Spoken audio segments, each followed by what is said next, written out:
Her hair flowed with the wind as she ran from the darkness which engulfed the forest yonder. The early morning beams of light lit up the night sky, meaning daylight would come sooner than she planned.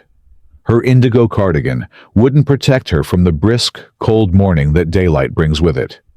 As she runs the last few inches to escape the shadows, hidden under the forest pine, she hears a final roar of anguish as she runs further, without hesitation, back to her quaint little cottage. But as she looks back to the now quiet forest of shadows, she knows deep down this time will not be the last. Part 1. Violet. "Hannah! Jared! Mia! Family meeting!" Mother shouted as I finished fixing my figure. Mother always held a family meeting at the beginning of each month. So my siblings, Jared, Mia, and I, were no strangers to that call. The call that echoed throughout the entire house, alerting any living creature the living room was about to be occupied. But this November meeting, however, created a strange feeling churning in my stomach, creating an atmosphere of anxiety and fear. I slowly turned around, seeing nobody else in my room but myself and the stuffy air. So why did I feel the need to turn at all? I quickly exited my room, closing the door with a slam. I paused a moment, then proceeded down the hall. The sunlight from the nearby window transformed the bleak floral wallpaper Mother selected into a meadow of daisies and sunflowers. As I turned the corner to enter the living room, Mia and Jared were already present. Mother was standing in front of the fireplace. Jared's brown hair was unusually scruffy, but his clothes were the same as always. His blue eyes were prominent from the glasses he wore. Mia was the conservative type, and was rather mature in my eyes for only a 13-year-old young girl. Her blonde hair was slightly curled, unbeknownst to her. "All right. Since Hannah has finally graced us with her presence, we shall begin the meeting," Mother started. "Mia, what have I told you about going into Dandridge Forest? I've repeatedly stated that it's dangerous. But Mother, each flower blooms in the forest. That is enough of that young lady. You will no longer go near Dandridge Forest, dare I say inside Dandridge Forest, any longer. Do I make myself clear?" Mia looked at the floor in defeat. In an attempt to help Mia, I released every ounce of anger Mother had instilled in me into one question. I immediately regretted it. "What is it that you're trying to hide from us, Mother?" I started. "Pardon?" replied Mother. "I do not understand why you persistently tell us to stay away from a seemingly harmless wooded area. So, what are you hiding?" Mother's eyes furrowed in silent rage as she stepped towards me in a calm manner. The calmness is what scared me the most. The way someone can be so calm and so angry simultaneously is frightening to me. "Young lady, I don't know what you think you know, but I can assure you, the next time you—" Ding! Dong! The doorbell sang, interrupting Mother before another. Altercation ensued. "I see you were saved by the bell, Hannah. Luck is surely on your side," Jared said mockingly. "Ha ha, ha. Very funny, brother," I began.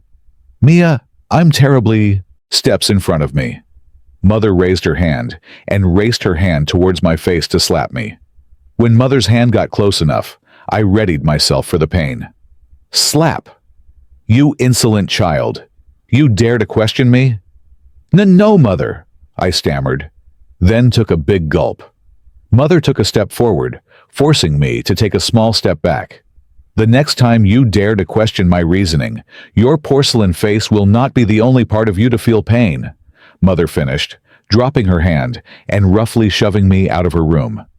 With a sting in my cheek and a sullen look on my face, I joined Mia in the living room.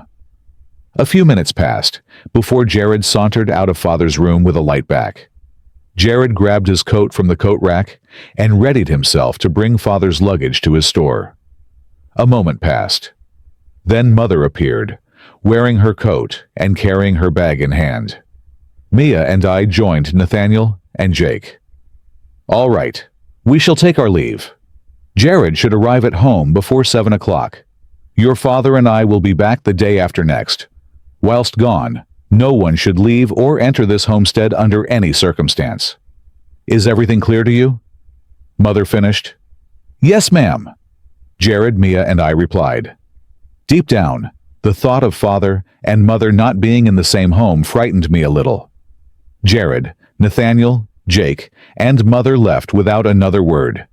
In the mere hours Jared had been gone, the silence of our home was murdering me from the inside. After a few days of patiently waiting, mother finally arrived home. Though there were some differences I noticed. Her eyes had changed from emerald green to ocean's blue. The fingerless gloves she had worn when I saw her last, along with her boots, were worn down and filthy. It was most unlike her. The moment she walked past me, I felt an intense rage and remorse looming from her entire self. The longer mother stood in her room unpacking, the more this aura grew with rapid speed. We never saw father come home a few days later. All three of us set the table and awaited mother to serve. Mother is always punctual. We usually serve and eat dinner at exactly 6 o'clock. It was 15 past 6, and mother was quietly in her room. Jared made an attempt to check on mother and to inform her dinner was ready to serve, but he returned with his face white as snow. When Mia and I asked what had happened, he did not respond. We were both understandably concerned, but I presumed he was ill. I wish I had been right. Jared said that mother was ill and that she would not be joining us for dinner. Strange that was. Mother would never make up such an excuse to delay dinner. But I sat there, patiently waiting for Jared to serve dinner. After finishing the last of my plate, I stood up, with the intention to deduce what the issue with mother's falsehood had become. Brother, may I be excused? I requested. I don't see why not. I left the dining area and didn't turn around. I could feel Mia's suspicious eyes staring daggers at my silhouette as I calmly walked down the hallway. Seconds passed until I was before mother's decrepit wooden door. I gradually raised my hand and managed a small fist to knock, but I then passively brought it back to my side. Knocking didn't seem too good an idea. First off, it would notify Jared and Mia of my actions. Secondly, it would enrage mother, no doubt. No, I shouldn't knock. I have to walk in.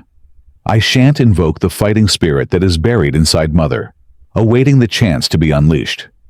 I opened the door and took a few steps inside. Mother? I paused. There was a questionable being in the far corner. I continued walking in the room, cautious. Mother, is that you? Jared said you were unwell, so I thought... Thought what, child? Mother interjected with a hoarse voice. Mother stood, turning her now pale cast upon me. My stars! What pale skin you have obtained! Don't fret. I'll send Jared to get the town physician. He should be able to assist you. I finished, turning around. I was inches away from the doorknob when Mother harshly planted her hand on my shoulder and swiftly moved my entire body to face her. With Mother's eyes, now a glowing violet, and her skin as white as sheep's wool, she forced me closer. I could see each bump on her face. Each wrinkle was now focused on me. The intruder, the disturbance, the nuisance who had the audacity to make thine presence known in Mother's once tranquil room. Mother whispered in my ear. I could feel each breath she took. Each syllable bounced off into my head. What is it you most desire, Hannah? I stiffened. What did she mean? What did she want? I asked you a question, Hannah, so answer me, Mother exclaimed as she violently shook me. I know not what I truly desire, Mother. Mother backed up a step and grabbed my face. When night falls, Hannah, your true desire will find you. Mother released me from her grip, and I raced out of her room, quickly and quietly shutting the door behind me. I swiftly sped to my room and quickly but quietly shut the door behind me. I leaned against my door and listened to see if Mother left her room to terrorize anyone else. After a second or two, I stopped listening and leaned against my door, wondering if the events that occurred moments ago actually occurred and weren't one of those peculiar dreams. When night falls, It just turned 7 o'clock. Hardly any hours are left in this day before some sort of cataclysmic act transpires involving my true desire. Would Jared or Mia assist me? Number 2. Ask Jared or Mia for aid would only confirm Mia's suspicions. Would Nathaniel or Jake help me? Considering the fact that Nathaniel wouldn't believe me, and Jake loathes my entire existence, Elle can only guess Jake would be my best bet. Maybe since he doesn't care for the involvement of his older brother in his everyday life, that may be able to help me in this situation. Yes, Jake it is. I need Jared's satchel, though. I don't know how long I'll be out. I opened my door slowly, making sure the hallway was safe for me to walk through. I left my room, and my door ajar. The hallway was blackened without candles. It had been 45 minutes since I had excused myself from the table, and the dining area was eerily clean and darkened. I almost stumbled for the candelabra on the table when I noticed Jared's candle was still lit, flickering light underneath his bedroom door. Is Jared still awake at this hour? I whispered to myself, checking the clock near the front door. It was now 7:15. I needed to make haste. I made my way to Jared's door, silently grabbing his doorknob. Ow! I surprisingly whispered, jerking my hand back. Something isn't right here. Jared is never awake past